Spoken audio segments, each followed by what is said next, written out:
Does he guarantee them another league title?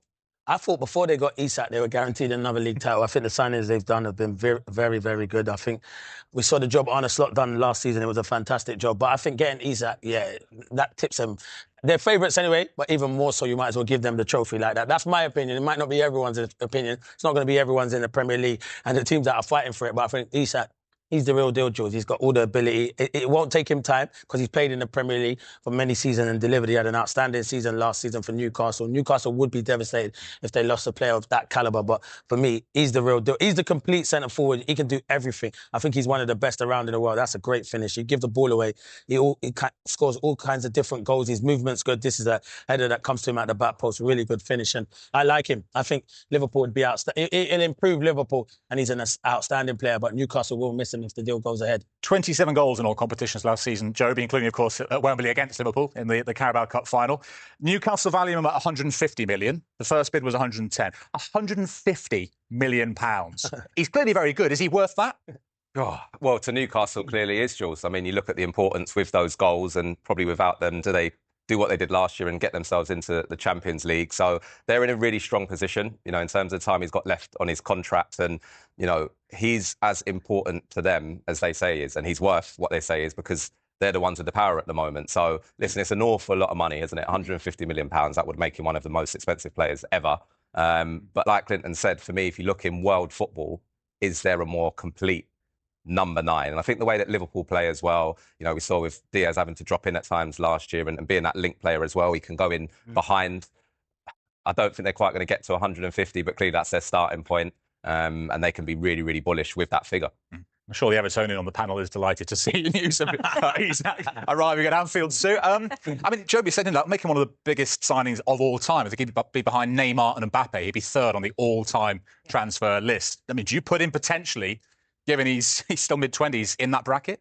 I think that's the thing, the fact that he's still mid-20s, he can still get even better. I think the only downside, if there is a downside, is the injury record. But in terms of, you know, the player that he is, exactly the same as what the boys have said, he is the complete forward, isn't he? He's got everything about him. Obviously, his goals, we saw some of them there, his link play, the way that he can dribble past players, his vision, his awareness, he can be that presence, if you like. So he does have everything. So you can understand why Newcastle and Eddie Howe is desperate to keep hold of him, because I feel a bit sorry for Newcastle, because there was such a feel-good factor, wasn't there, around the club last season in terms of they won the trophy, and you thought if they can keep hold of their key players, Isak being one of them, then they can build on that. What will their season look like? So the fact that they haven't probably got a lot of the players that they wanted to get, and then now they've obviously, you know, a potential of losing Isak, because ideally you think Eddie Howe would have wanted Isak and another striker because of Callum Wilson going. So I do feel for Newcastle fans, but yeah, if you're a Liverpool fan, you're just thinking, wow, I can't wait to watch my side next season if that happens. Yeah, I mean, clearly, you know, his head's been turned. The champions have come in for him, Jamie.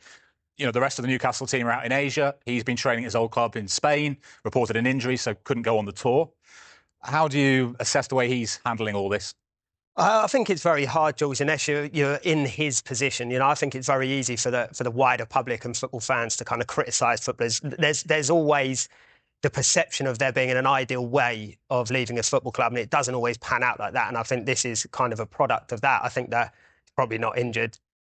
As we know, it's probably a bit of a tactical one. I think my gauge on it is that I know 150 million is a lot of money, and I don't think it will quite get to that point. But I think Newcastle have set a bar of 150 million in the interim, knowing that they're not going to pay it for them to try and source a couple of other decent strikers, and that's what it looks like is happening now. And I think if they can do that, I think they're going to probably meet somewhere in the middle with Liverpool, knowing that they've got a couple of people to come in. And I think there was talk of 2, and I think Wissam might have been 1 as well. And if you get that, like Sue mentioned before, you did probably need 2 to compete. And I think at times Newcastle fell short when Isak was injured, that they didn't quite have that replacement. So for Newcastle fans, it might feel, you know, down in the dumps at the moment in terms of where the season might look. But you could spin it in a positive way and say you're going to get 2 players where we spoke about before, that if they can, I know then there might not be Isak, but together they could chip in and get to those kind of levels and keep them, you know, fighting at the top end of the league. So it could end up for a positive in the end for Newcastle. Yeah, because it's so interesting, isn't it, the sort of mood around Newcastle, the positive